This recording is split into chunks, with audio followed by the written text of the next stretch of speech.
Hello, bachcho. Let's read the question. Question says figure shows two processes A and B for a given sample of gas. If delta Q1 and delta Q2 are the amount of heat absorbed by the system in the two cases, and delta U1 and delta U2 are the changes in internal energy respectively, then number one, delta Q1 is equals to delta Q2 and delta U1 is equals to delta Q2. Number two, delta Q1 is greater than delta Q2 and delta U1 is greater than delta U2. Number three, delta Q1 is less than delta Q2 and delta U1 is less than delta U2. And number four, delta Q1 is greater than delta Q2 and delta U1 is equals to delta U2. तो जैसा कि हमें मालूम है, change in internal energy is a state function. तो ये इसकी initial और फाइनल स्टेट है सेम, यानी इनिशियल स्टेट को हम बोल सकते हैं लेट्स से x और फाइनल स्टेट है y।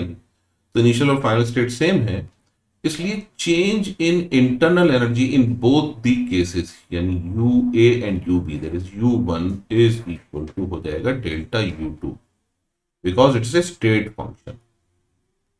स्टेट फंक्शन मतलब जो इनिशियल p और v की वैल्यू है और फाइनल p और v की वैल्यू उस पर डिपेंड करेगा, तो स्टेट फंक्शन।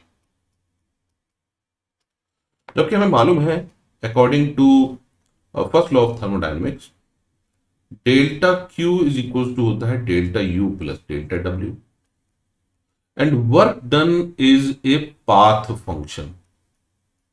पाथ फंक्शन यानी area under PV diagram gives the work done. तो हम देख सकते हैं केस ए में एरिया इतना कवर हो रहा है और केस बी में हमारा जो एरिया कवर हो रहा है वो है सिर्फ इतना। तो clearly delta W1 is greater than delta W2। इसका मतलब delta Q1 will be equal to delta U1 plus delta W1 and delta Q2 will be equal to delta U2 plus delta W2।